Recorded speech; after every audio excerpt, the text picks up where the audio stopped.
What's up, everybody? See, I'm trying something new. So, obviously, it's me. It is I. I am him. He is me, and we are they. But I also go by Tim.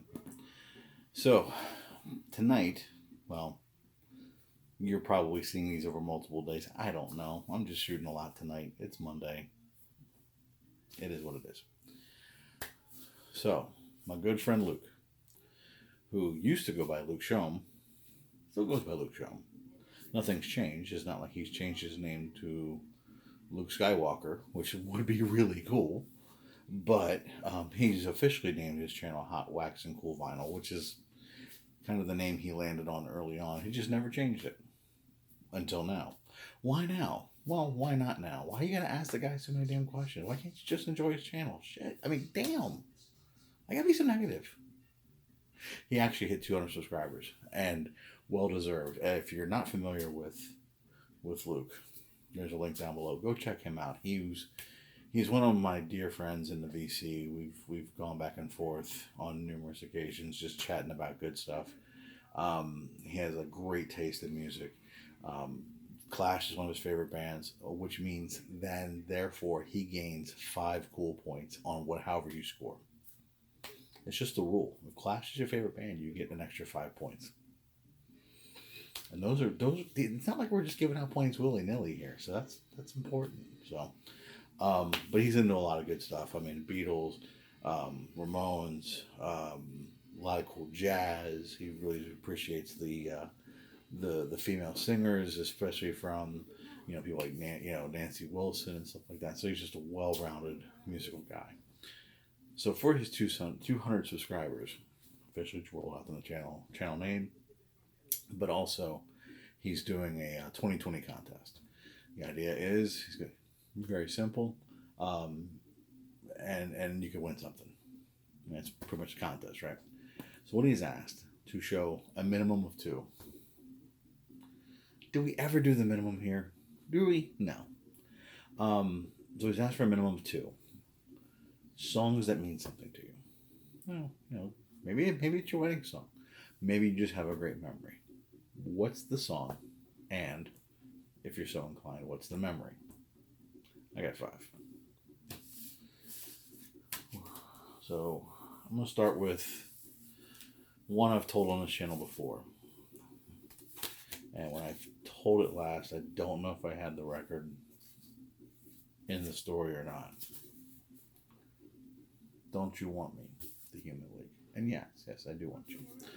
So we all know this song. I mean, it's iconic. Do we really need to go down this path? So about 1,000,000 years ago, when I was in my 20s, my wife and I actually were friends then. We hung out. We were really close. Life took us in different directions. Many years later, we reconnected on Facebook and came down to a visit, and I didn't leave. So, all right, we're enough of the mushy shit. So anyway, in our 20s, you're in your 20s, you go out drinking, you have a good time, you got with friends. So this one night we're at a bar and they're doing an 80s night, which really wasn't that far removed.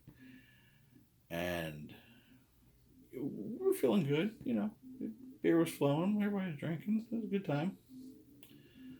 So I was catching a little bit of a buzz, and they played Don't You Want Me? Unprompted. Unbeknownst to anybody that I was going to do this, because I was probably too tipsy to know I was going to do it my damn self. During the chorus, I dropped to my knees and sang, Don't You Want Me, Amy? Don't you want me? Oh.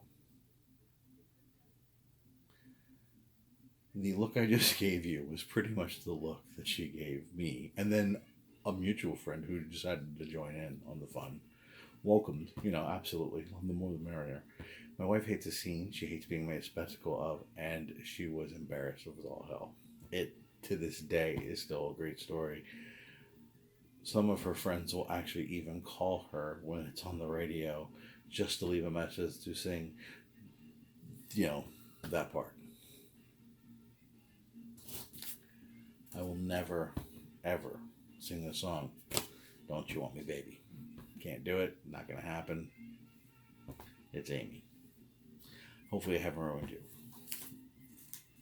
So another one that I've talked about before, and I've mentioned this album before, is in one of my favorite albums of all time, Songs in the Key of Life. So at this point in Mr. Stevie Wonder's career, he could do no wrong. I mean, he was just banging them out, just fantastic stuff. And to me, this is his quintessential work. The song on this one in question is Sir Duke. Now, I remember having, I think it was mine, could have been my mom's or my dad's, I don't remember, but at a young age, I had that in the house on 45. And I used to play the hell out of it. And I just remember, the feeling I got when he was singing about these heroes of his and just the joy in his voice. To the point where it was on we were in a store. It may have been Walmart. Who knows? The last couple of days, and they were playing it, and I wasn't like belting it out, but I wasn't like, you can feel it all. I wasn't kind of singing it soft, I was getting a little of it. Got a couple looks. I didn't care. I truly don't care when it comes to that song. If that song doesn't make you feel like getting up and dancing and celebrating, I got nothing. So those are two. We got some bonuses. And these are some that I don't know if I've told before. We all know this song. Video Killed the Radio Star. We all know it's the first video on MTV. Yeah, I know, we all quote it, right? People will always come up to us because we know music. You know the first song that ever played on MTV? Yes, we do. We own it. Shut up. Move on. God. Anyway. And I do associate it with MTV. I mean, it was such a unique thing. It changed how we welcome music into our hearts and our lives. And it's because of MTV that I know about these guys. So when Madness came out, their first single, I know it did something over here, but I don't think it did a lot, which was One Step Beyond. It wasn't until I heard Our House that I knew of Madness and then discovered their other catalog. I love this song. I love this band. There was something to be said for just a good time ska band. A hand in the punk, but they had this new element as well. And now, granted, I know ska kind of evolved, and a lot of bands weren't the same, like these guys were, or the Specials or things like that. But this stuff was just fantastic. It was great music. You had a good time. And it was just so catchy. And when the first time I saw the video for Our House, I was hooked. I have it on 7-inch. I have this. I'm sure I have it on like numerous CD comps that I have. I absolutely love this song. One of my favorites from the 80s. Whenever I hear it, it just takes me back to that time of just sitting in front of the TV, doing homework or having a snack after school and just taking all of this wonderful new music in a new way with a visual medium. MTV, I dare you to go back to this. We're sick of it. There is not one music thing on music television.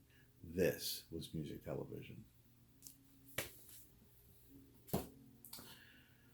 One more. And this one's silly. This one's funny. And this one was one of those ones that everybody know that I did this. And everybody hated me for it. So, a friend of mine and I, we used to buy a lot of cassette tapes and trade and stuff like that. But I also had vinyl. So if I bought it on vinyl, if something he wanted, he asked me to record it for him. That's what you did back in the 80s, right? So, at one point, he asked me if I had this song. And I thought I had, and I couldn't find it. Couldn't find the 7-inch. And he went to the store and bought the reissue of it. And he gave it to me. He said, "Look, you can have the record. I don't care. But what I need you to do is I need you to take this tape and over and over and over again, I want this song." And it was a 60-minute tape, 30 minutes aside. And I literally would record, pause, as soon as it was over, start again. Gave him like 3 seconds, maybe not even, it's like a second or two of dead air as a break. And I just did it over and over and over and over and over and over again. So that way, basically, whenever he was in the mood, he could pop it in. Sometimes he would listen to it for the tape cycling. And if you were in the car with him when he did this, it drove you absolutely mad. It wasn't like it was an earworm song. It wasn't like it was one of those songs that you said, "Man, this is catchy," and by the fourth playthrough, you're like, "This is getting a little old." And then by the 30th minute, you're like, "I can't take this anymore. Can we switch it?" No, this was one of those songs that just made you go, "What the hell is this?"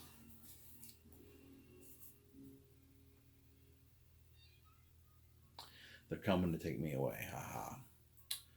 So, obviously a huge novelty record. But this one was just one of those songs that we would get crazy to. We would just, because, it's a crazy song. We just had a great time with it. And people threatened to take that tape from him. Well, since he had already had it made and done, he had a tape to tape at home.